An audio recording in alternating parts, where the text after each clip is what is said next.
graphic, and it's just one that I know that I will never sit through again. Whenever I review horror movies, one of the comments I get the most is, are animals harmed in this film? Next up we have Earthlings. This is a documentary about industry farming. It's very, very painful to get through. Similar to The Dying Rooms, this documentary uses hidden cameras to expose these industries' poor treatment of these animals, and it's heartbreaking. There's very little I can tell you about this documentary without getting this video striked, but let's say that this is one of the saddest documentaries I've ever seen, but it's a documentary that's incredibly important. But I know myself, and I know that I simply can't put myself through this one again. Next up we have Zoo. Zoo is a documentary that focuses on the real life case of a man who unalived himself because he got his jollies from a horse. Now, I don't think that Zoo is a bad documentary. I think its approach to telling this story is done in a really quiet and subtle way. Unlike a lot of other true crime documentaries that sensationalize the story being told, Zoo doesn't do that. It's slow paced and it uses dreamlike cinematography, and with the use of voiceover interviews, this documentary does investigate this kind of underground subculture that revolves around this thing. I don't want to watch it again because it's about this thing. And finally we have Mondokane from 1962. So this is a documentary kind of formulated to mimic a movie being a documentary, if that makes sense. It was liked so much when it was released that it was actually nominated for a Palme d'Or at Cannes, which is insane to me. I know that 1962 was a completely different time to now, but even by standards back then, this must have been seen as extremely controversial because some of the stuff they show you in this is appalling. So yeah, there you go. There's a bunch of documentaries I never want to watch again. Are there documentaries out there that I haven't talked about that you think I won't be able to handle? Let me know in the comments. And if I haven't mentioned a documentary that you think is the most disturbing documentary of all time, let me know. Watch them at your own risk, folks. 7 satanic churches pretending to be Christian. Yes, you heard that right. We live in a world where light and darkness are no longer clearly separated by oceans or borders. Evil no longer appears only in the grotesque and obvious, but has learned to mimic holiness, to disguise itself in the robes of righteousness. And you, dear listener, must be vigilant, for the battle is no longer only around us, it is among us. The most dangerous lies are those laced with truth. The enemy is not always outside the church. Sometimes he's preaching from the pulpit. Let me take you by the hand and walk you through the fog of confusion. I'm not here to judge souls. That belongs to God alone. But I am here to expose lies, to unmask deception, and to help you hear the whisper of the Holy Spirit when all around you are shouting confusion, because this is not just about doctrine, it's about the salvation of your soul. Let's begin. Number 1, Jehovah's Witnesses. At first glance, the Jehovah's Witnesses appear kind, sincere, even virtuous. Their demeanor is gentle. Their speech is rehearsed with care. They carry Bibles in hand and speak passionately about God's kingdom. They seem, to the casual observer, like a group of devout Christians who've simply taken a unique approach to evangelism. But do not be deceived by appearances. For under that smooth surface lies a doctrine so warped, so corrosive, that it strips the gospel of its very foundation. They come bearing the name of God, Jehovah. Yet they reject the full divinity of Jesus Christ, the very cornerstone of Christian salvation. According to their teaching, Jesus is the way, the truth, and the life. Authorities are warning if you see any rabbits with tentacle-like growths, stay away. Today, Oh on my the internet, goodness. people have been freaking out after these images have emerged of diseased rabbits with tentacle-like growths and horns. And while these rabbits, which were spotted in Fort Collins, Colorado, do look like some shit out of The Last of Us, there's actually a pretty logical explanation. These growths are actually caused by a virus called Shope papilloma. And while there is no cure for this disease, believe it or not, it's fairly common among certain rabbit populations in America, and it's not even new. In fact, there are some records of it dating all the way back to the 1930s. And before the word virus starts making you lock your doors, these things are kind of like benign cancers that just continue to grow, but they won't necessarily harm the rabbit unless it spreads into a sensitive area. The disease also, thankfully, cannot be passed to humans or other animals. However, authorities have recently reiterated and warned locals to stay away from them to avoid stressing them out or provoking them. Poor rabbits. If you could change something about the brain, what would you change? Infinite storage. What? I would make it so you could remember anything and everything, and you wouldn't forget. That could have its downsides, but I mean, you'd have a pretty sick superpower, though. So there's a brain over there, by the way. So you're very familiar with the brain? I love the brain. Do you have a favorite part of the brain? Let me see if we can get inside it, because my favorite part of the brain isn't on the outside. Do a little surgery on that there, Sean. Scalpel. He's I'm your smart. scrub nurse. There you go. Don't cause any catastrophic bleeding. Okay, so what is your favorite part of the brain here? The hippocampus. So what do you love about the hippocampus so much? Memory, because memories are something that you can cherish, and I think memories are the best thing ever because they allow you to share a special bond with your past that usually animals without those developed brains that we have, they can't share that same bond with their past because they wouldn't remember. Never heard anyone define memory as a bond with your past. Brilliant kid. Well, welcome to Wendy's. I hope you're hungry, and we just got a fresh delivery of meat and fries that's got your name on it. People love to eat here. It's almost like they can't stop, and truthfully, I don't want them to. Want a single? A double? Maybe a triple? Don't forget some bacon. We got whatever you need. Don't you just love French fries? We can biggie size them for you so you won't ever have to worry about running out. Fat and happy.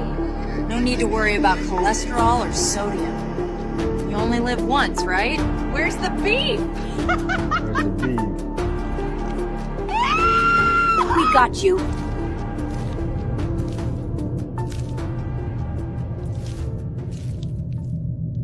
Whoever creates this, thank you.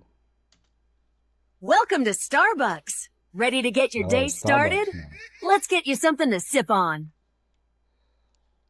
Every day they line up, one by one, for a sweet, sugary, caffeinated drink to start their day.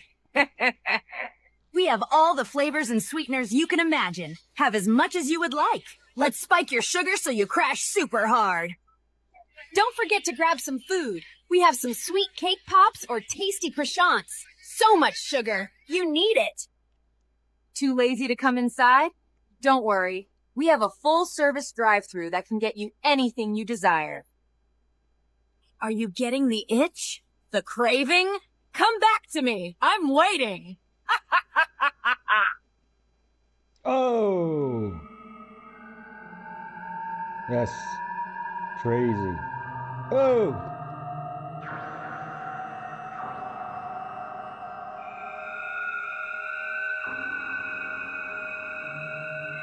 So far, Wendy's is the scariest one.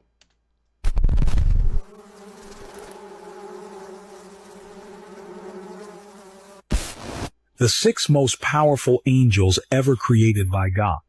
At number 6 is Raphael, the angel of healing, who defeated Asmodeus and restores both body and soul. In 5th place is Sariel, the angel of death and divine judgment. His gaze witnesses every act of humanity, and he can take on different forms to carry out God's will. At number 4 stands Uriel, whose name means the fire of God. He was the one who warned Noah about the flood, guiding him to save humanity from destruction. In third place is Gabriel, the great messenger. His words changed the destiny of the world, for he announced to Mary the birth of Christ. In second place comes the most mysterious of all, Metatron. This is a cool one. According to apocryphal texts, he was once the prophet Enoch, transformed into an angel to become the celestial scribe and ruler of the angelic hosts. And in first place shines the archangel Michael, the relentless warrior. He led the heavenly armies, cast Satan out of heaven, and will face him again in the final battle. If you believe God still sends his angels to protect and fight for us, type "God's angels guard me" in the comments. God's angel guard me and protect me. Bible talks about two different types of demons. Up until this point, I've been careful to not use the word demon to refer to the evil divine beings you've seen so far. This is because I personally believe that the type of spirits that we call demons today, that can oppress and even possess people, are actually related to the Nephilim destroyed in the flood. And plenty of ancient Jewish texts explain demons this way too. According to the Old Testament, one of the ways someone becomes ritually unclean is if they have had any kind of physical contact with a dead body. This is why the ancient Israelites mostly referred to demons as unclean spirits. They believed that when the Nephilim were killed in the flood, their spirits became unclean and were permitted to roam the earth. This is why they believe that these demons are constantly trying to possess people. They're trying to get back to what they once were, embodied physical beings. This also would explain why the demon-possessed man Jesus encountered referred to himself as Legion. Not only does the term refer to many because the man was possessed by many demons, but Legion is also a military term. And since the Nephilim were mighty warriors, it's no wonder that their disembodied spirits still see themselves that way. But this is just the first type of demon. The second type is even more strange than the first. The book of Revelation describes them like this. These demons are described as powerful locusts that had a body like a horse, crowns that look like gold, a face that looked like a man's, hair like women's hair, teeth like lions' teeth, breastplates like iron, loud wings, and worst of all, tails like scorpions that were used to inflict pain on mankind. Creepy, right? You're probably wondering, why in the world do these demons look like this? The truth is that because these are spiritual beings, each one of these physical descriptions represents a way for us to understand what these demons are like. Their crown represents their power, their human face represents their intelligence, and their hair could represent their seductive nature, and so on. And the Bible tells us that there is a special divine being who's going to release these creepy things on the earth one day. And you're going to be shocked when you see what they do to mankind. But before we get to that, you might be asking at this point, Jonathan, if these features are just symbols or something spiritual, are these creatures even real? Or what about the living creatures and the divine wheels we saw earlier? Are they real? Or just representations of something deeper? This is a great question, and here's how I like to think about it. If you watch American football, you've probably noticed that many of these teams have mascots, and these mascots usually represent something about the team's strength or origin story. Now, this isn't a perfect analogy, but here's the point. Just because these mascots' features represent something deeper about the team they're on, doesn't mean they're not real. If you tackle them, they'll fall down. I think it's the same with these spiritual beings. Even though their features represent something deeper about the spiritual world, it doesn't make them any less real. Okay, so what are these things going to do on the earth? And who is this mysterious being that's going to release them? Take a look at what the book of Revelation says. And they, the locust demons, had as a king over them the angel of the bottomless pit, whose name in Hebrew is Abaddon. It's possible that this fallen angel was one of the fallen sons of God, who was locked away in a different part of the underworld and somehow made king over these creepy demons. But the truth is, we don't know for sure. The Bible then says that after these demons are released, they're going to have the power to inflict pain on mankind for 5 months. And it's going to be so bad that the Bible says, in those days, men will seek death and will not find it. They will desire to die, and death will flee from them. All of this happens during a time when God judges the earth for all of its evil deeds. But if you've put your faith in Jesus, you don't need to be afraid of these things, and I'll tell you why in just a minute. Now, This is a very well made video. His research is on point.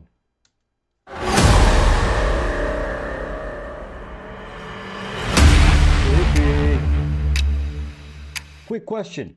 What is that? So I was just sitting at my computer, and then all of a sudden, just in a blink of an eye, I looked around and I was at the conference table in Hawaii. and the guys we were all discussing things, and I was right in rhythm with them, perfect harmony, like I'd been there for, you know, quite a while. We were discussing things, and everything was cool until one of the guys said, well, how was your flight? Ooh. I didn't have a flight this time. I'm here. But then I created, something in me created a past. Like I could remember, oh yeah, it must have been this and that and the other. And I built in, I created a past. I kind of looked into the eyes of the person that was asking me the question to tell them there's something more to this. And what I'm trying to say is beyond words to you. I don't know how to say it, but I was there and I'm here. And I was hoping he was picking up on a sub-level of what I was trying to do. But I realized by staying in the now, by being who and what you are, which we are eternal energy beings that have always been, we always will be, we're already everywhere at the same time. There is really no time. We've changed our perception. And as we change our perception, the people, places, and things around us subtly, even though they seem the same, they're different. They're on a different level. They're of a different character, a different caliber. And this is blowing us away. We're in the same room. The color in the room, the vibration in the room is actually different. Mm-hmm. And you're aware of it as it's happening. And it lasted for not just a split second, for quite a period of time. And then we change these little 24.5 cycles per second to infinity. We can start seeing with our real eyes. And once you start vibrating the pineal gland, then the real eyes opens. Ooh. And you see things beyond infinity. You see beauty. So staying in the now and love, the love energy, just loving. And I'll say, oh well, I'll just do it myself, and I cannot do anything without the other half of me, which is the other energy field. I'll say something to her, and I'll say, well, da da da, and she'll go like this, like it's a mirror, and say. And he does that to me too. It's a very sounds like a new age stuff, but you know, stories are stories without evidence. popular influencer on this app slid into my DMs and she's like, I've been watching your spooky scary story times are always on my For You page and I have a creepy story for you, but you have to keep me anonymous. And this one is good. She told me it involves a very high profile Hollywood actor. To be fair, she did not tell me who it is, so don't be asking me because I don't know. She started her DM by saying that she's wanted to tell this story on her own page for a while, but she signed an NDA and she can't risk getting into legal trouble, but she's still curious to what people think. So she said 2 years ago she was in LA at a red carpet premiere with a friend of hers who's a model. The premiere wraps up, they go to an after party, and at the after party is a very prominent Hollywood actor. She says it's a household name, everybody knows who he is. He is significantly older than her. She's in her mid-20s. She said her and the actor were making eyes all night, but they didn't really talk except for once when they were at the bar at the same time, and he complimented her drink choice. Her and her friend decide to leave around 1:30 in the morning. They're walking toward the door. The actor is by the door. He stops them. He's like, where are y'all going? She tells him they have no plans. He's like, we should be friends on Instagram. So he adds her on Instagram. She's all excited about it, but doesn't really think anything comes of it. She said that she's used to being around very famous people and nothing ever happens. So they're in the Uber on the way back to her friend's house when he DMs her, and he's like, hey, if you want to keep this party going, you can come over to my place. I can send you a car. Her friend's like gassing her up. She's like, yes, girl, go get it. Like, she thinks they're going to hook up. So she goes back to her friend's place. He sends an Uber to pick her up and takes her to a house in the hills. She says the Uber pulls up to a gate with an intercom system, and the Uber driver's like, what do I do? And she's like, I don't even know if he knows my full name. So she tells the Uber driver his name. He's like, hey, I'm dropping off so-and-so. And there's just like silence on the other end of the intercom. So she DMs the guy. She's like, hey, I'm here. He DMs her back after like a minute, and he's like, okay, like, just go in. You beat me home. She gets dropped off, walks up to the door, knocks on the door, and like the help, I guess, answers the door. She said when she got there, she was a little bit put off because there were other people there, and the help takes her phone and has her sign an NDA. And she said that she didn't recognize anybody that was there, but there were probably like 15 people all kind of scattered around the living room and the kitchen, just drinking, making themselves at home. A lot of them were sitting around boredly, just like in like quiet conversations with each other. So she just goes and like takes a seat. He walks in after about 15 minutes and goes like straight over to her, leads her to his bedroom. They hook up. She actually said it was very vanilla, very boring. She thinks she's gonna go. He's like, do you want to go to another party? There's something else happening tonight. And she's like, okay, sure. So he leads her down this back stairwell in the back corner of one of the rooms in his house, and it's like a warehouse type garage. He's got a bunch of cars parked down there, and they get in the back of this unmarked black SUV. She says the car is driving underground in tunnels for about 20 minutes, and she's trying to make like light conversation with him, like, where are we going? Like, whose party is this? And he's just like, oh, it's a really good time. Like, you'll like it when we get there. She said he was very stoic, like did not talk to her more than a few words at a time. The car pulls out of the tunnel and they are in front of this big warehouse. And she said she didn't recognize anything around it. She has no idea where they were. She said probably 20 minutes in any direction from the hills. It's still dark out. They walk up to the front of this warehouse. Anyone know who he is? Please drop a comment. This man went viral for exposing living creatures beneath our feet, then vanished without a trace. The interview that got him erased is now playing. Watch before they delete it. Is down there. Giant monsters. And who are they and why are they here? They're a natural defense mechanism from the planet. They've been here longer than any of us have, or since before the dinosaurs even. These are creatures that go back millions of years potentially and have been living there for a very, very long time. My personal encounter with them is they're highly intelligent, and I guarantee you a living creature that's 200 or 300 feet tall, that's, several 100,000 or 1,000,000 years old, has a consciousness that probably defies understanding from me or you anyway. How long have they been here? Millions of years, probably even maybe since the beginning of the planet. Could you give me an example of what one of these giants look like? Sure. I've only had one personal experience that I can relate. While I have been briefed on the subject and I could describe a few other things, I only have one personal experience that I was there for, saw with my own eyes, and experienced with my own 5 senses.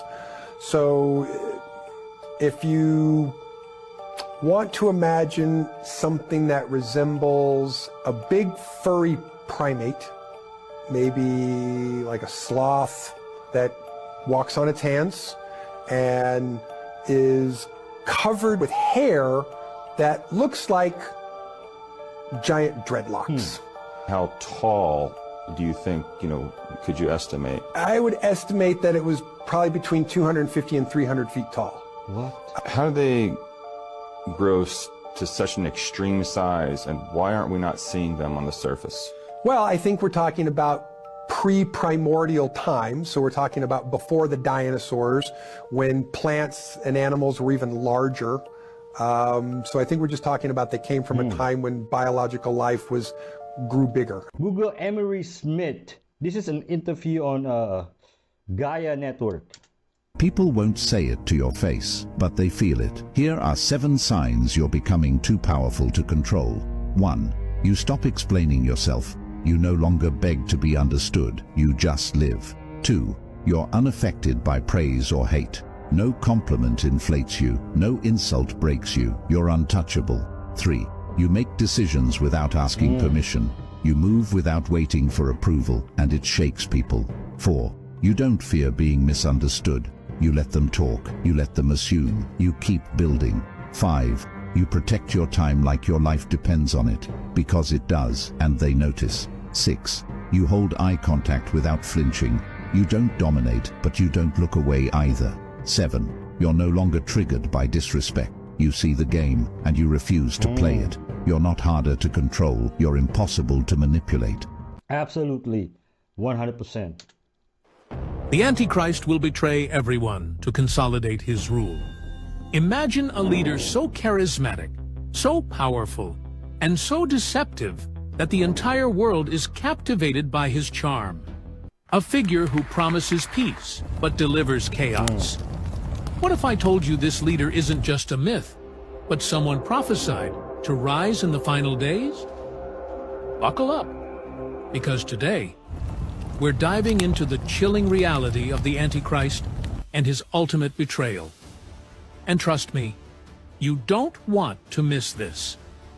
The Bible describes the Antichrist as a powerful figure who rises during the end times. He's called the man of sin in 2 Thessalonians 2:3 and the beast in Revelation 13. But don't be fooled by his titles. He won't show up with horns and flames. No, the Antichrist will appear as a savior, a peacemaker, and even a unifier. Then he will show himself as a betrayer. Now there are 3 groups that this man will betray. The first is Israel.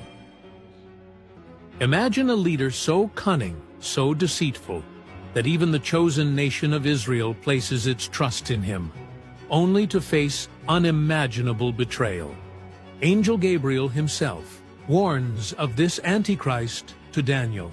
Now, here's where things take a dark turn.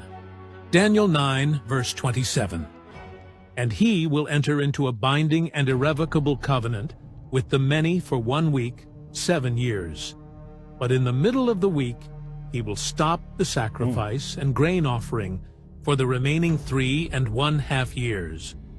And on the wing of abominations will come one who makes desolate even until the complete destruction.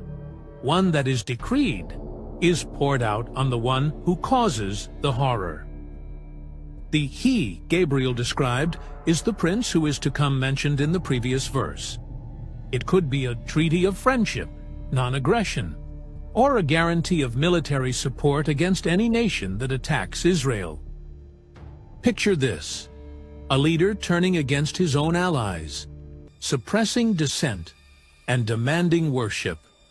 Revelation 13:15 says, "The image of the beast was given the power to speak, and cause all who refuse to worship the image to be killed." This isn't just betrayal, it's domination. This man will prevent further sacrifices and offerings to Jehovah by turning hostile against Israel. And on the wing of abominations, we learn from Matthew 24:15 that an abominable, idolatrous image will be set up in the temple and presumably commanded to be worshipped. So when you see the abomination of desolation, the appalling sacrilege that astonishes and makes desolate, spoken of by the prophet Daniel, standing in the holy place, let the reader understand, shall be one who makes desolate. He will persecute and destroy those who refuse to worship the image, even until the consummation, which is determined, is poured out on the desolate. During the last half of the 70th week, which is also known as the Great Tribulation, there will be a severe persecution. The Roman prince, who is referred to as the one who makes desolate, will ultimately meet his destruction by being cast into the lake of fire, as decreed by God. Revelation 19, verse 20. Beautifully explained with accuracy. This is what's going on in Canada. National security agencies are expanding quickly. The Canadian Security Intelligence Service has been granted expanded authority to operate covertly both inside and outside Canada. Under vague terms like threats to the security of Canada, surveillance can now be justified on political activists, whistleblowers, and even protesters. They're using metadata, psychological profiling, and community infiltration without proper public oversight. Covert psychological operations are also taking place. Victims have reported being targeted by community members, followed, gaslit, or socially isolated. A known method in psychological warfare and counterintelligence. Techniques include street theater, mimicry or repeated phrases to destabilize perception, falsely labeling people as schizophrenic or delusional when they try to speak out. This is designed to make whistleblowers seem crazy and destroy credibility before they get public attention. Charter rights are being violated. Section 2 and 7 of the Charter protects freedom of expression, association, and personal security. We are being punished for protesting, speaking out about corruption, and refusing to back down from injustice.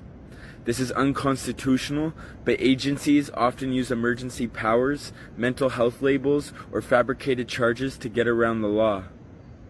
Whistleblowers and influencers are being contained. Canada, in coordination with US and Five Eyes alliances, monitors influential voices, especially those exposing government outreach, medical policy, or institutional abuse. Wow. People like Snowden, RFK Jr., Julian Assange, and others have publicly spoken about handlers, digital surveillance, and targeting.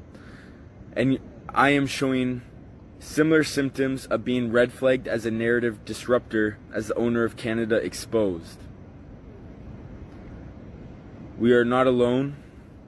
What I am describing is covert manipulation of our mind through cues, attempts to destroy our trust in others, arrests, threats, and mental illness labels despite evidence of rational behavior, crazy.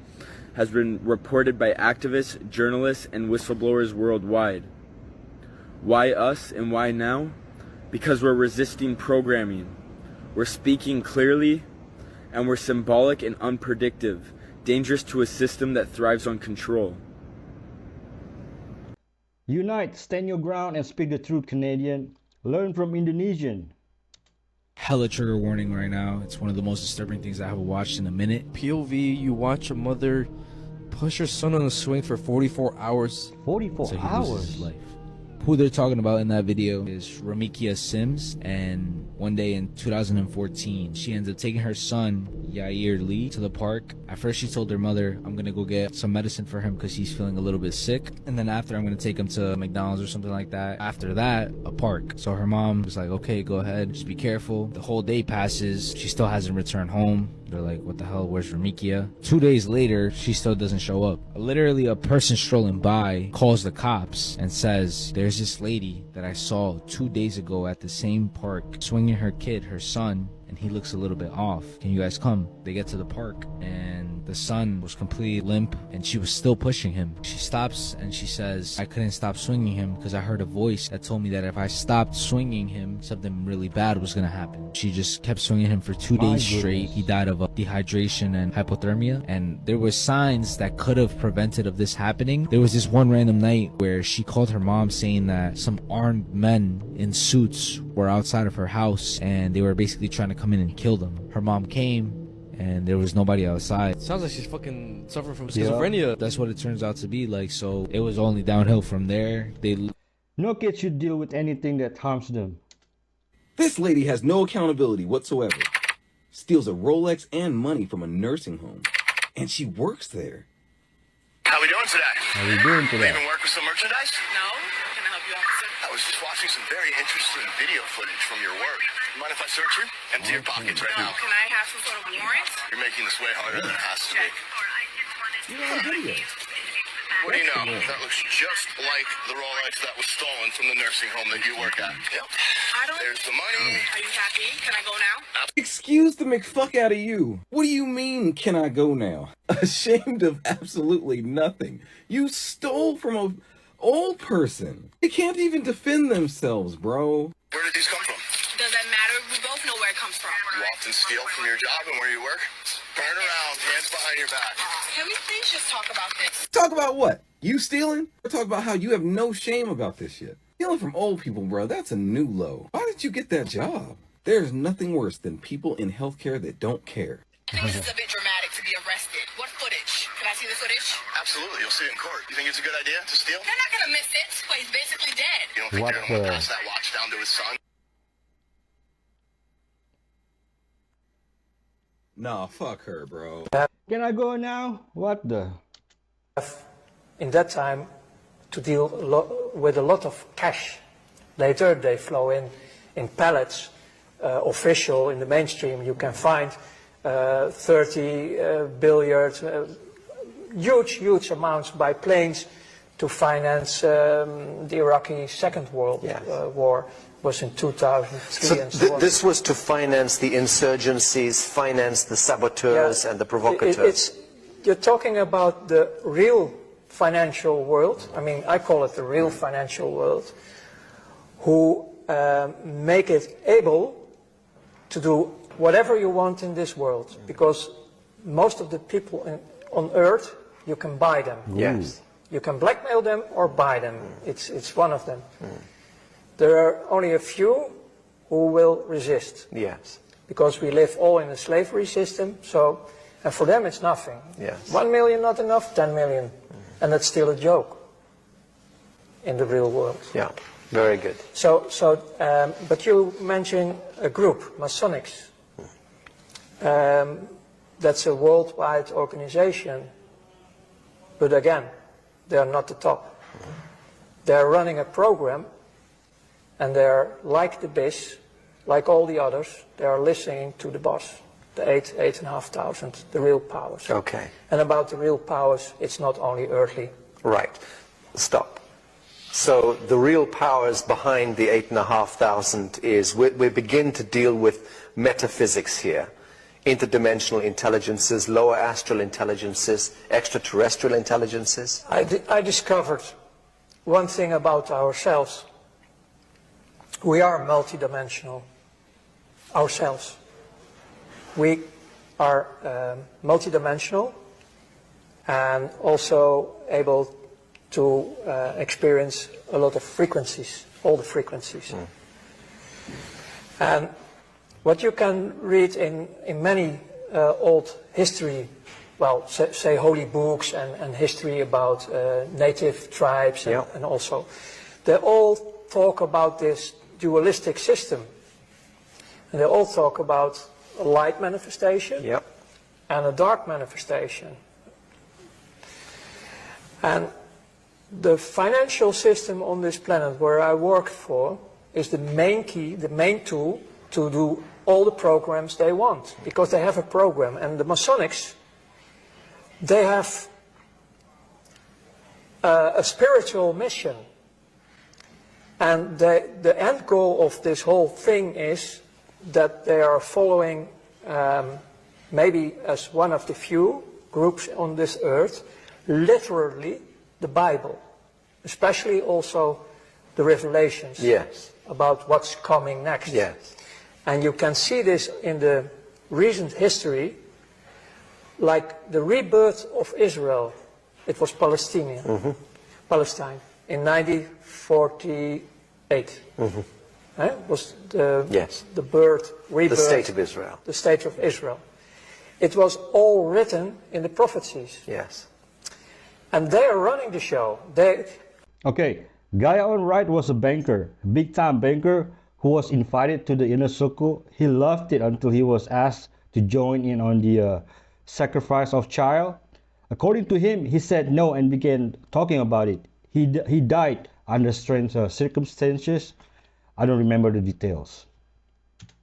I was like on a high level of angry. I was more on a high level of concern.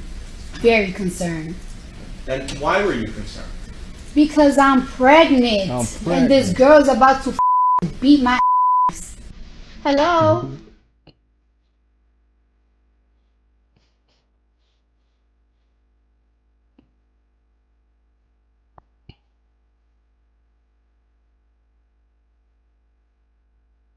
Cardi B on the stand in court is the best thing you will see all day, hands down, I promise. Can we talk about how Cardi B is putting on a masterclass of how to perform as a witness during trial? Yesterday you had black hair, short hair. Today it's blonde and long. Which one is your real hair? Or are they both real? They're wigs. Are you disabled? Yes or no? At that moment, when you're pregnant, I'm very disabled. You want me to tell you things I can't do? Fine. What was your disability on February 24th of 2018? What was your disability? I was pregnant. I couldn't protect myself, even if I wanted to. She's like twice my size. No problem.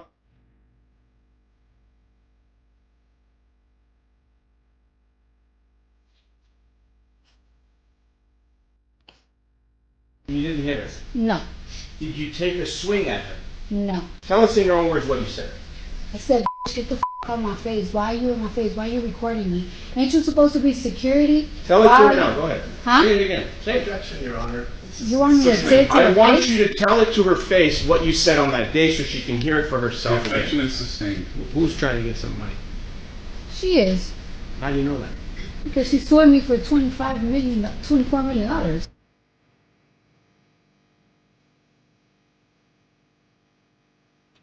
She's too smart for that courtroom.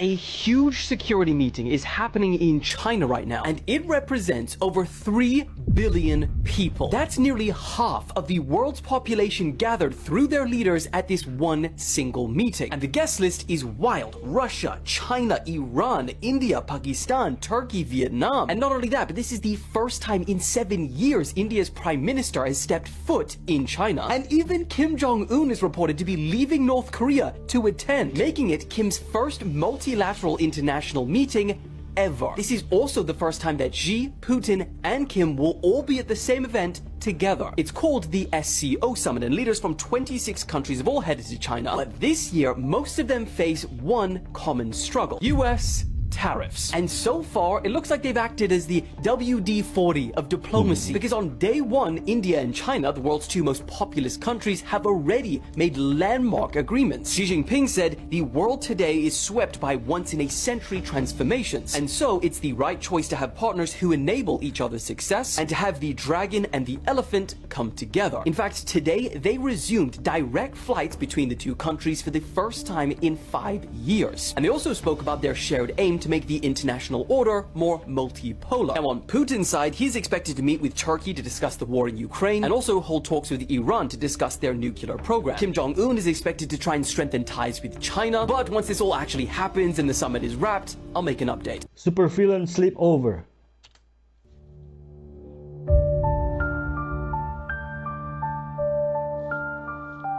Oh my goodness.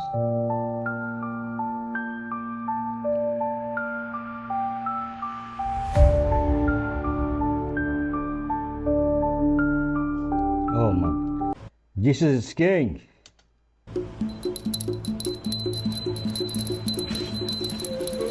try for me. Don't try. Why? Don't tell I'm trying. Oh, it's working. It's working. It's working. You say it's working? It's working. It's...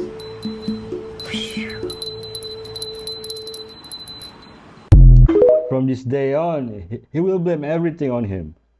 Did you know there's a demon that even Lucifer was afraid of? His name is Astaroth. This guy was once a throne angel, basically really high up in the ranks of heaven. Just like Lucifer, he fell during the rebellion. But here's the twist. While Lucifer became the face of evil, Astaroth took a different path, a smarter one. Instead of waging war, Astaroth became a master of knowledge, forbidden knowledge. He's often described as a demon who knows the secrets of the past, present, and even the future. He doesn't fight with fire and swords. He fights with ideas. In the ancient grimoire of Pope Honorius, Astaroth is called a Grand Duke of Hell. He's said to rule over 40 legions of demons. Kings, popes, and even other demons would come to him for advice. And when summoned, he reveals deep secrets of the universe, but always at a price. Yeah. People would go mad after speaking with him too long. In some texts, Lucifer is shown avoiding direct conflict with Astaroth. Why? Because Astaroth isn't reckless. He's calculated. While Lucifer represents rebellion, Astaroth represents corruption. All shall bow to Jesus. Welcome to KFC. I hope y'all are hungry. Come on in, I promise I don't bite. We got the best fried chicken in America, made with my original recipe. And know y'all, the chicken ain't genetically modified. Just take a look for yourself, ain't nothing wrong with these chickens. Y'all think we got mutant chickens over here? Either way, y'all love this stuff. Who cares how we raise them chickens? They're good eating, and that's all that matters. It's finger licking good, y'all. Finger licking good, y'all.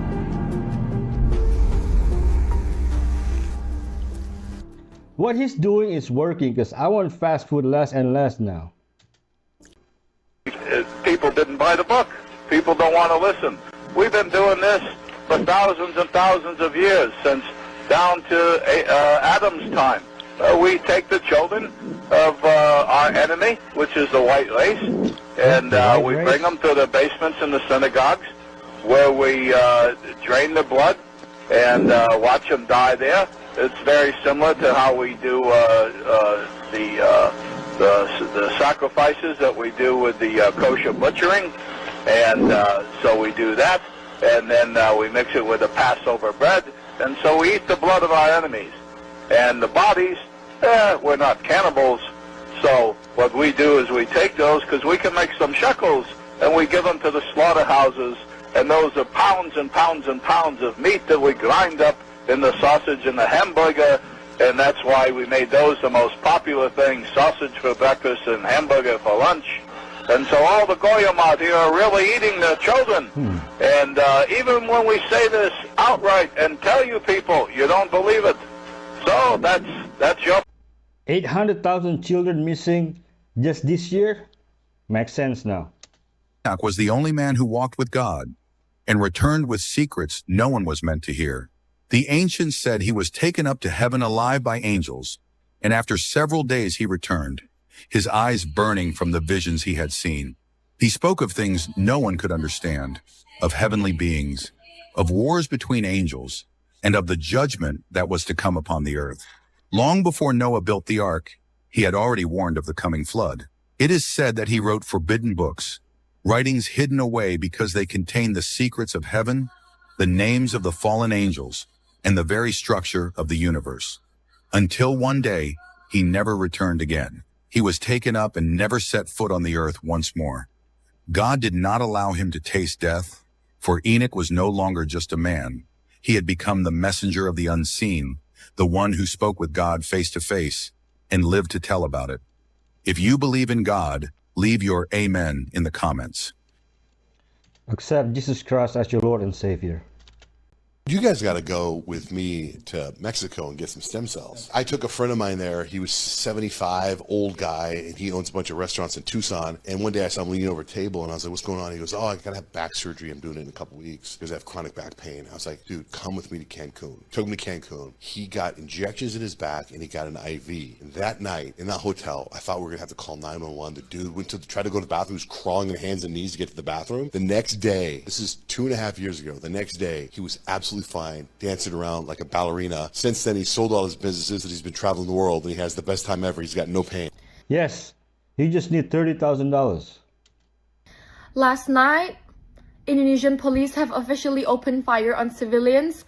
They did this following instruction of our very own president telling them to seriously act on the so-called anarchist protesters. The authorities cut down the lights in that area. They assaulted journalists who were live streaming. They made sure no one was there to document or to live stream what was about to unfold. They banned TikTok Live, which means they take away our only source of raw, unfiltered, real-time update on what's been happening on the street. They also restricted national TV from broadcasting or covering about the anti-government protest that's been happening. All this started because the members of the parliament, the ones who are sitting comfortably, have the audacity to dance and joke around while the rest of Indonesia is crumbling with new insane tax policy.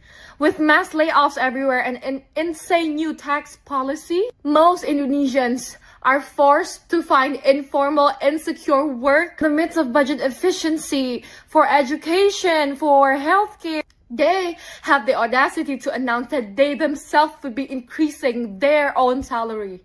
And they still have the guts to call us the stupidest in the world and to not compare us with them because we are just mere common folks, while they themselves are called House of Representatives or representatives of the people. While all this unfolds, the members of the parliament have stated out a public apology of their arrogance, but have not addressed or give a solution or address the core problem of the situation. Our president has aired out a public statement also doing the same, just minus the apology. Now the authorities are attacking medics and ambulances, which sends a chilling message that no one is safe. So please don't look away. Please don't stay silent. Please share, help, amplify. Pray for Indonesia, folks. She speaks not for herself, but for Indonesia.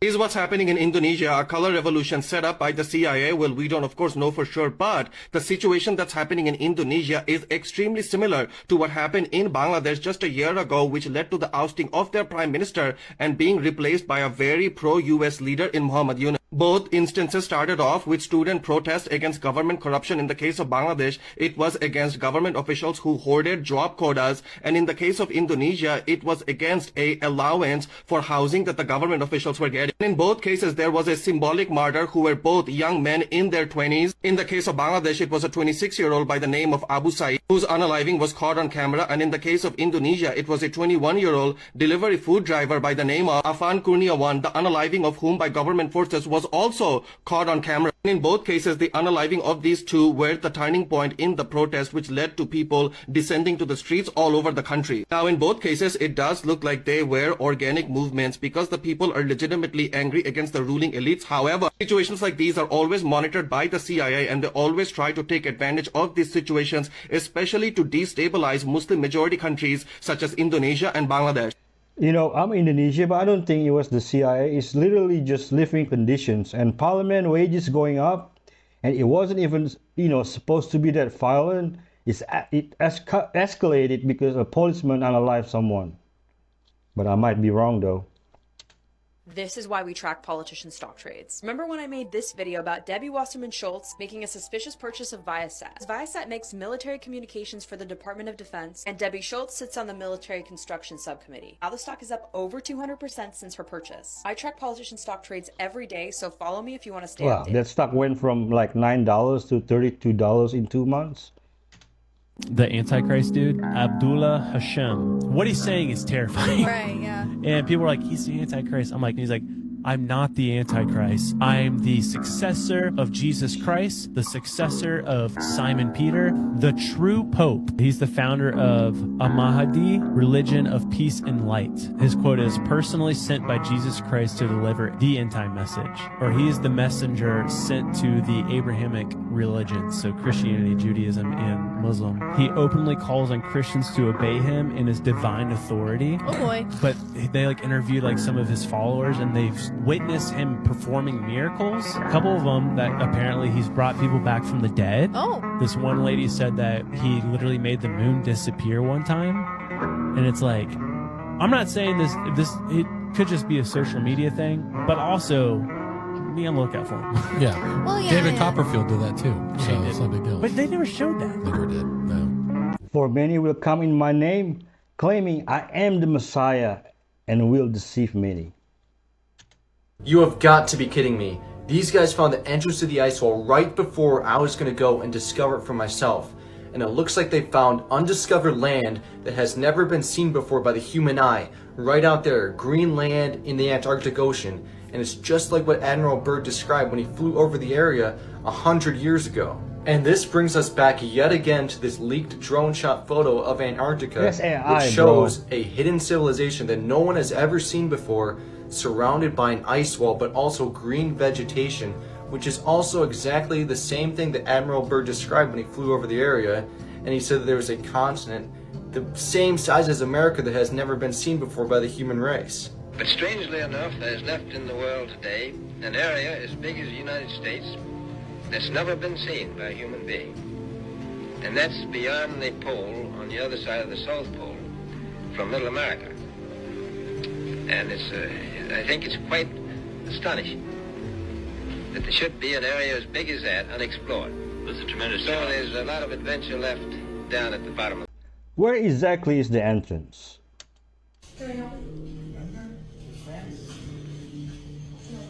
What's going on here? Dude, Please leave get out the of my phone apartment. and get out. Please get out of my apartment.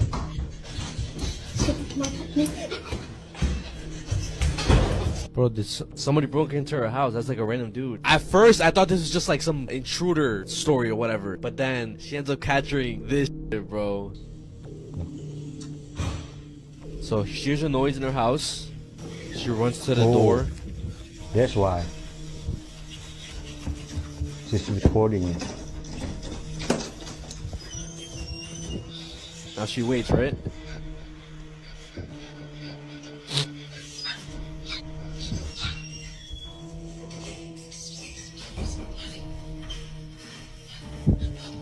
That's somebody's footsteps.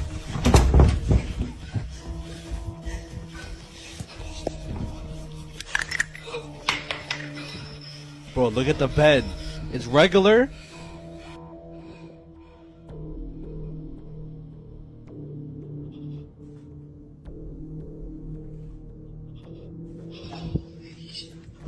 It's like if somebody was pressing down on the bed. And again, You guys want to hear a little bit about the Knights Templar? I found a very weird connection. The fact that they were accused of practicing these dark arts, this ancient Egyptian mysticism. What I thought was interesting was their symbol was a red cross, but it was 8-sided. Yeah. But what I thought was interesting was the connection, or that cross, that 8-pointed cross, carried throughout really strange organizations. One being Freemasonry.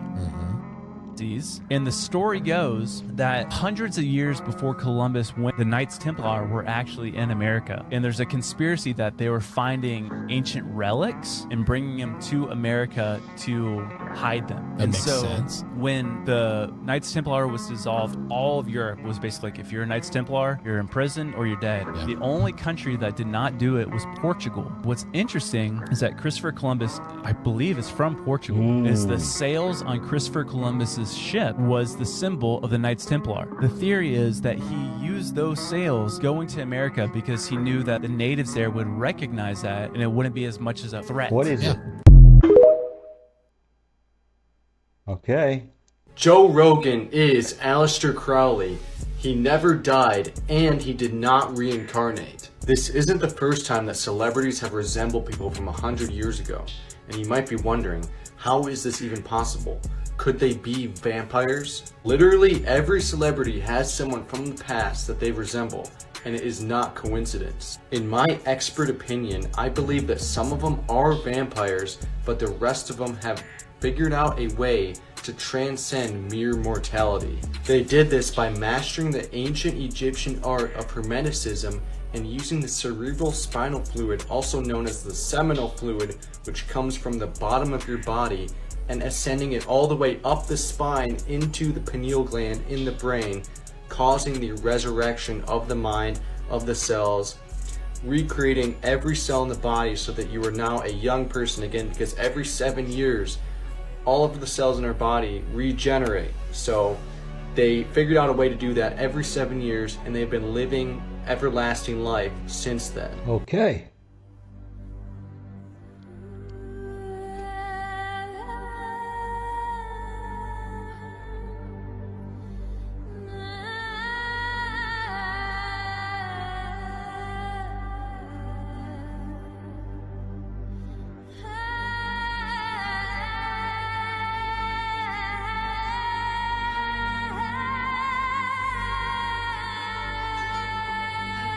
Dude.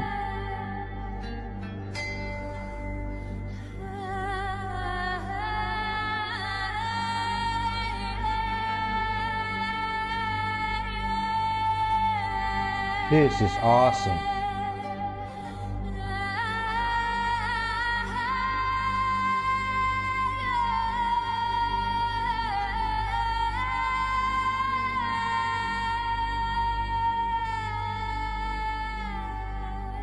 Sing in Hebrew.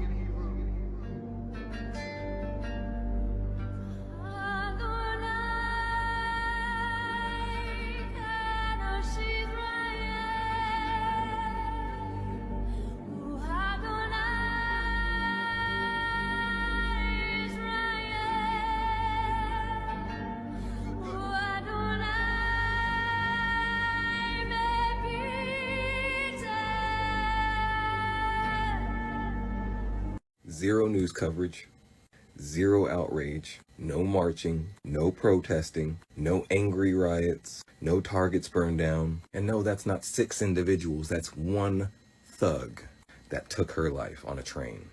Irina was only 23 years old. Didn't really even get to start life yet, because maniacs like this with prior arrest are running around, getting slaps on the wrist. Bet you, if this was a black woman, I'm willing to bet everything that I own, that if that was a white man with prior arrest, a menace to society, if you will, took her life. There would be Targets burned down, Gucci stores would be robbed, 7-Elevens ransacked. Not to mention, they would want justice, and they would want us to say their name. So how about we say Irina's name? Because she should still be alive right now. Ladies and gentlemen, that is black privilege. Don't ever tell me that shit don't exist. And if you do, well, you're wrong. Irina Saudska had recently fled from Ukraine to start a new life in Charlotte, North Carolina. So sad. Ike said this about Freemasonry in this very book. He says that Freemasonry is based almost totally on the Kabbalah. Yes. Jewish magic. Yes. And many Jewish rabbis have admitted this, and they say that in all of the rituals of Freemasonry, you will find the Kabbalah, the system of magic of the Jews. For example, the 30th degree of Freemasonry is the Knights of Kadosh. Yeah, of Kadosh. And it involves skulls and black robes and a knight laying in a coffin speaking from the dead. Yes. And all of this turning to the god of the underworld, the gods of the underworld, is all related to Jewish Kabbalah because they believe in necromancy, communication with the dead. And they believe that in the last days, a Kabbalistic master will come upon the earth, and there will be a Jewish utopia, a new world order of the Jews, but they must go along with what are called the Noahide laws and be good Gentiles and go along with Kabbalah. And if they recognize that the Holy Spirit is the serpent. And by the way, that's also taught in the 32nd degree of Freemasonry, that is, the serpent is the Holy Spirit. And he is going to encircle. This is scary but makes sense about how the world works nowadays. The lock on this tomb isn't to keep people out, it's to keep something very dangerous in. This is the Black Mausoleum, the final resting place in Edinburgh's Greyfriars Kirkyard of Sir George Mackenzie, a 17th century judge nicknamed Bloody Mackenzie. But he didn't rest in peace. Since the 1990s, people who venture in or near the tomb have reported sudden scratches, bites, bruises, faintings, and even possessions. It's now one of the most documented poltergeist cases in the world, and Edinburgh Council locked the tomb after many violent attacks were reported. Some say Mackenzie's malicious spirit was disturbed when a homeless man broke into the tomb, and ever since, something malevolent has been awoken in it. So if you visit Greyfriars after dark, make sure you stay well away from that tomb at the south end. You might just come face to face with Bloody Mackenzie. It's not the dead that can hurt you, it's the living. Let's talk some more about Michelle Lamy. At this point, I am literally convinced there is something sinister going on. For those who don't know, she's the wife of Rick Owens, who considers himself the Dark Lord of Fashion. She has weird relationships with people in Hollywood: Usher, Kim Kardashian, Cardi B, the list goes on and on, A$AP Rocky, Travis Scott. In fact, here's her literally in bed with Travis Scott. But through all my research, this next clip might be the most disturbing thing I've seen thus far.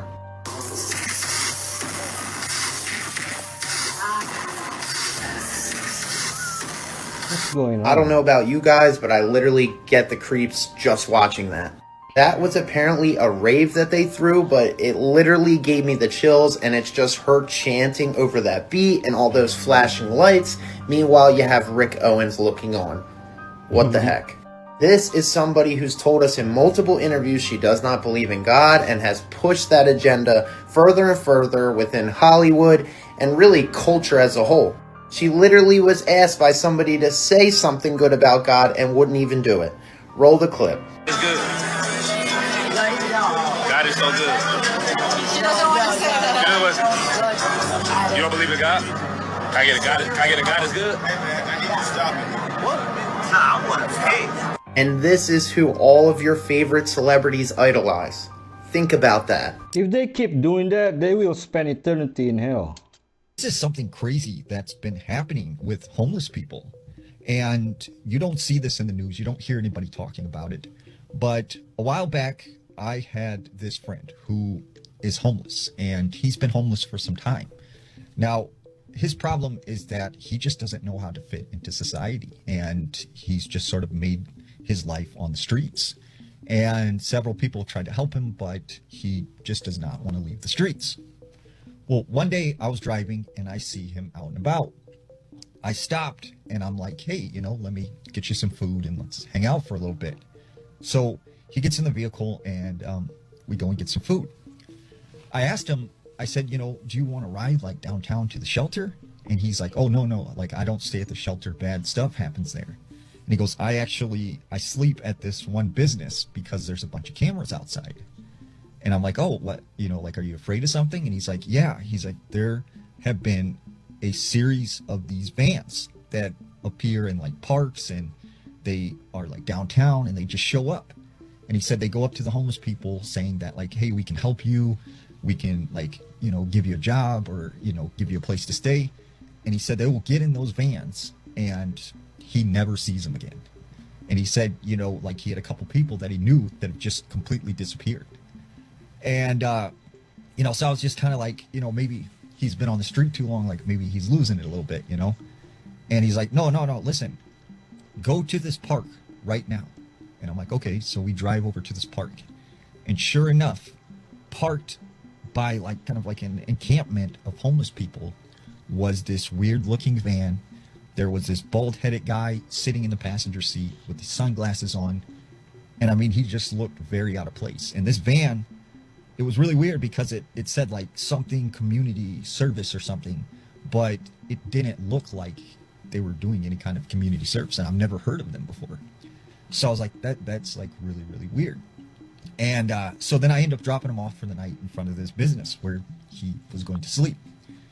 And after that, I never heard from him again, and I haven't seen him on the streets. Like, I haven't seen anyone that has got in touch with him. And it's almost like, I sometimes wonder, like, did he somehow disappear? And, like, did something happen to him? Because I cannot find him, like, anywhere. So, it's just really eerie that all that stuff just perfectly transpired. And so I definitely think there is something going on. Processed into fast food. A lot of the people that you hear about in the news that are getting people up in the basement and eating them and stuff, frying them up, these are what they call drones. They're parasited hosts of the lizards. They like to make them. The only thing a drone wants to do is make more, have sex, and someone, like, it's a different kind of mentality. It's hard to explain. When they at the cloning station, when they victimize someone, it gives them a powerful feeling. And it's the nerdy way, that nerdy aspect of it. I've got something over someone. But they do that to the extreme. Oh, and alien abductions. Let me tell you something. They videotape alien abductions. They set up alien abductions with Hollywood makeup and stuff. Like, not all of them. I can't say all of them. Some of them might be real for all I know. But I've seen the set. It's a really crappy looking saucer. You just walk up a ramp into it. They never see the outside of it. But they clone people, right? And then activate them when they're on the slab strapped down. Now someone goes in with a gray mask and the mask is made of chicken skin, okay? Just to give it that aspect of realism, dyed gray chicken skin so it'll look real. And does it look real? Stretched over a mask, right? And they have the mask on. They go in and have sex the people, and they videotape it and the people's faces to see their reactions and stuff. It's the government and celebrities doing this to people, because I'll tell you how the celebrities got into it. Back in the past, it was a political thing. They bring all the leaders of the countries in together, and they can all chat about stuff and enjoy this sacrilegious forbidden place, this cloning thing, and do whatever they can't do in real life. Well, they got real bored with each other, because most of them are fat and ugly and bald and stuff. So they started bringing celebrities there. This is why JFK died, by the way, and Marilyn Monroe. JFK was going to talk about it, the cloning station. He didn't want to go. She didn't want to go. They had her there too. They said, we'll torture you at the cloning station if you talk about it. Anyway, yeah, that's like it's a Luciferian thing. They said that these lizards were the sons of Satan or whatever, Lucifer or whatever. They're not, though. They're just a species of lizard that survived the extinction of the dinosaurs by being way, way underground. I'll just tell you, I know it sounds retarded. The damn things can talk, okay? But they don't have a tongue. I'll tell you about their mouths. It takes a while. Basically, they have a blood spike, okay? This is what they call a chupacabra, too. They come up from underground, different spots all over the world, right? Like worms out of a rotten apple, different spots, and then they infiltrate the society there. But the drones today have erased, well, of 100 years ago, erased any existence of these real lizards from like Egyptian carvings on walls. They would smash them, right? Or books that had anything in them about them, they would burn them, because drones don't want to get found out and sent off. Like, this is what I thought FEMA camps were for, rounding up drones, because they've been talking about it at the cloning center. This is where they discuss all political, worldly affairs, and they let me. The way he speaks, he's recalling from memory bouncing around. If that's fake, he's incredibly talented. What happens is that you go through the different dimensions. So right now we're on the physical plane. This is characterized, each plane or dimension has a sound characteristic of it. So thunder is the sound of the earth plane. So if you want to practice out-of-body experiences, and I train many of my people to do that, you don't want to do it during a thunderstorm. Why not? Because it's like a salmon swimming upstream. The sound will keep you on the earth plane. Really? It's very difficult. Sound has a lot to do with it. Yes, a lot to do with it. Now, beyond the physical plane is the astral plane, which people have heard of. That's the most common dimension that they've heard of. The roar of the sea, just like putting a seashell next to your ear. Okay. That's kind of sound. It has the lower astral plane, which is the source of psychic attack, and then there's the upper astral plane, where you can work with your higher self. So that's the astral plane. Beyond that is the causal plane, which is the tiniest of the dimensions, characterized by the tinkling of bells as the sound, and that's where the Akashic records are stored. That's like a fifth-dimensional computer chip, which stores your past, present, future, and parallel life information. Beyond that is the mental plane, characterized by sound of running water, which is characterized by where the masters would hang out, Moses, Buddha, Jesus, etc. All right. There's like abstract Higher buildings. It's still a part of the karmic cycle, but you have these like angelic entities wearing these white smocks. The roads are actually dark blue in color, so you know how you're on that dimension. Beyond the mental plane is the etheric plane. Now, this is a very important one. It's the largest of all the dimensions. It's characterized by the sound of buzzing bees, and there are these weird entities known as the etheric plane surgeons. They look like giant tadpoles, and what they do is if you have an incurable disease or any major disease, they can operate on your etheric body. Remember, every dimension you go into a spiritual body. Right. So if you go to the astral plane, you're in your astral body. If you go to the etheric plane, you travel in your etheric body. The etheric body is the only spiritual body that's absolutely identical to the physical body. And it's necessary for life, by the way. Okay. So let's say the etheric plane surgeons operate on somebody who has cancer, AIDS, or lupus, or some disease. They cure the etheric body. Then, with techniques I call this etheric plane surgery, I can transfer the techniques, the healing from the etheric body when they return to the physical body. In certain cases, very difficult to do, and then they can cure the physical body because the etheric body was cured on the etheric plane. Now, the etheric plane, the mental, the causal, the astral, and the physical represent those 5 dimensions of the karmic cycle. Okay, that's where you have to reincarnate over and over again. Beyond that, your higher self will accompany with you as when you cross into spirit or clinically die, takes you through the different dimensions, and then you go to the soul plane, the 6th dimension. And the soul plane is like a DMZ. It's neither the higher planes nor the lower planes. Do we automatically get through that level? Yes, well, that's where you choose your next life. So everybody goes to the soul plane. Okay. Now, on the soul plane, there are these floating heads. It's unusual. And your master's guides are there, your spirit guides, an angelic entity. I bet you're wild at parties, Bruce. And they help you choose your next life. Or if you're ready to ascend, they do a form of energy cleansing to actually finally perfect the soul's energy.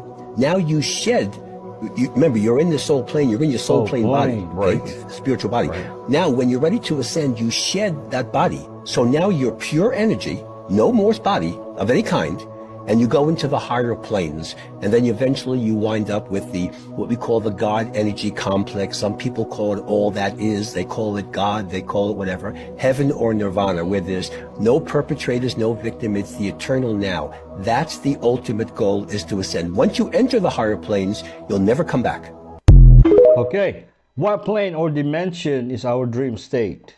Bro, this student's life was almost ruined simply because he brought an umbrella to college. You see, over the weekend, panic broke out at the University of South Carolina after an active shooter alert was sent out telling everyone to evacuate, barricade, and defend themselves. Turns out though, there was never a real shooter. It was just 2 prank calls. But in all of the chaos and people freaking out, multiple people took a video of this guy who was just minding his own business, walking along with an umbrella, and people thought that what he was holding was a gun and that he was the shooter that they were being alerted about. To make matters worse, they posted this on social media and it went viral to the point where it was even reshared by Congresswoman Nancy Mace, who described his appearance to her 500,000 followers. Now, these images were never confirmed or shared by officials, yet for a few hours this poor brother became a school shooter online. I mean, can you just imagine if someone decided to take matters into their own hands after seeing this? That will become the deadliest umbrella in history. Honestly, bro deserves an official apology. Bro has every right to sue for, I don't know, bro, emotional damage?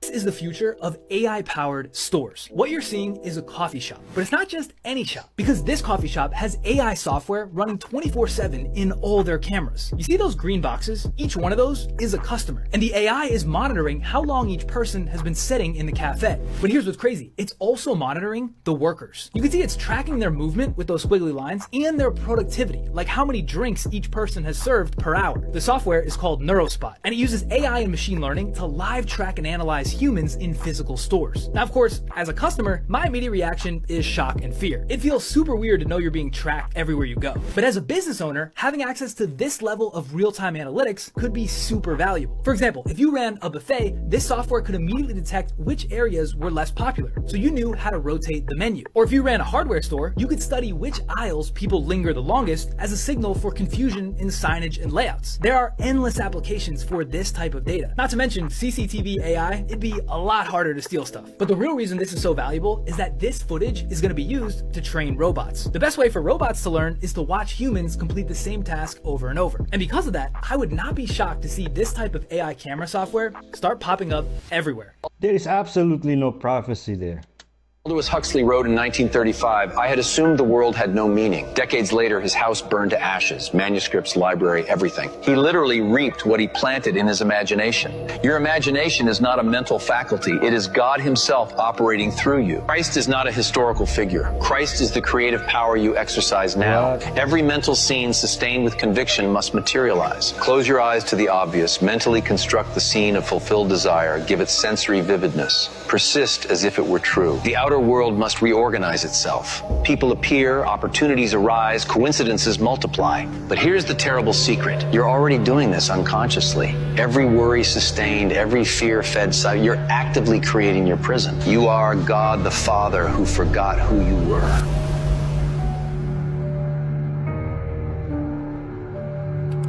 You are operating the creative power of God right now, but you probably don't know what you are creating.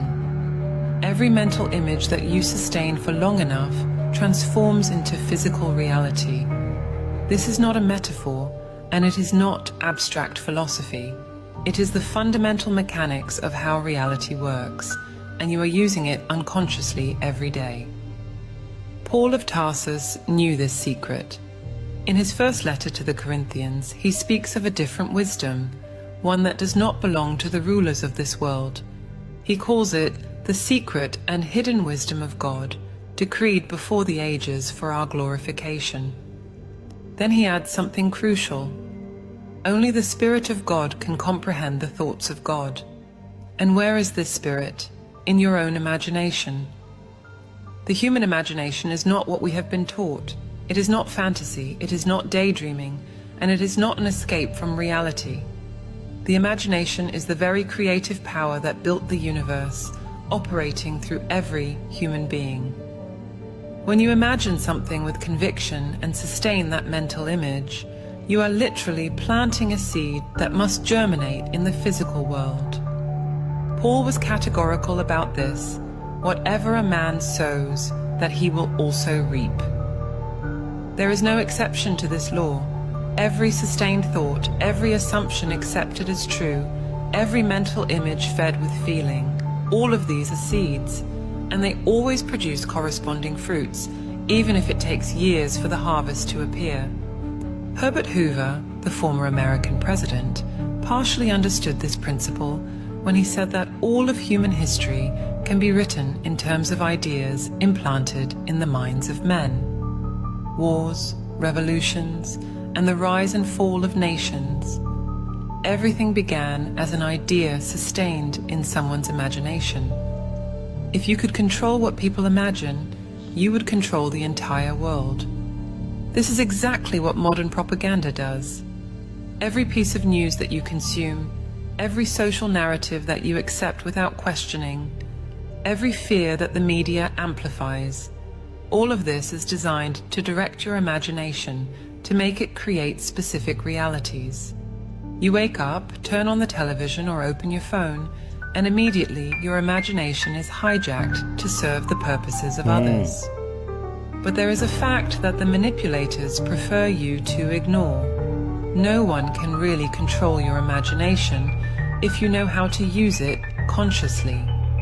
You always remain free to imagine whatever you want. And when you persist in a specific mental image, when you sustain it with conviction, even though all external facts contradict it, the entire universe reorganizes itself to make it a reality.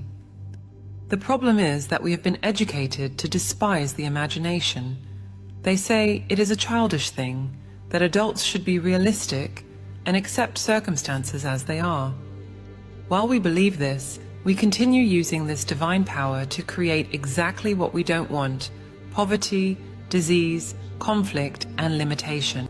We are literally gods using our creative power against ourselves because we don't know what we are doing. There's a woman named Angela Ford who's a psychic and used to work for the CIA and the Army on a project called Extrasensory Perception, where they used her as a clairvoyance in order to catch hostages and fugitives and things of that matters.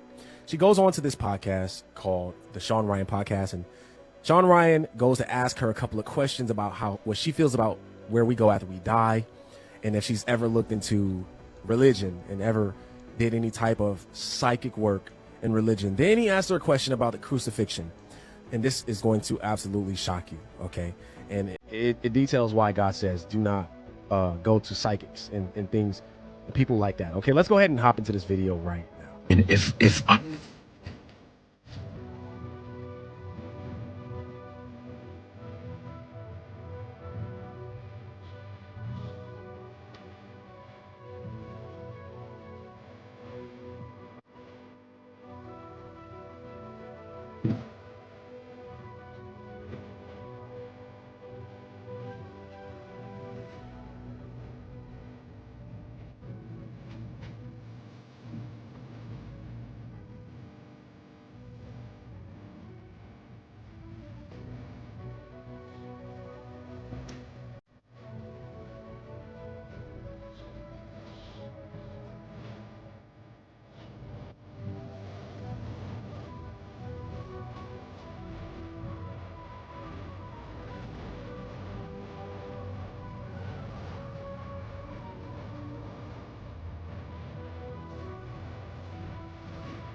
So I want you guys to place your focus on the fact that she said that she used to be Catholic.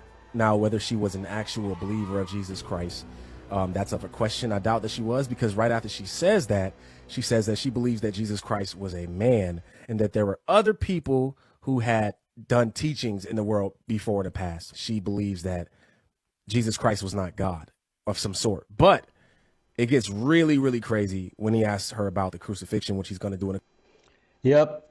Her demons were in full-fledged fear hearing Jesus' names. They were unsettled.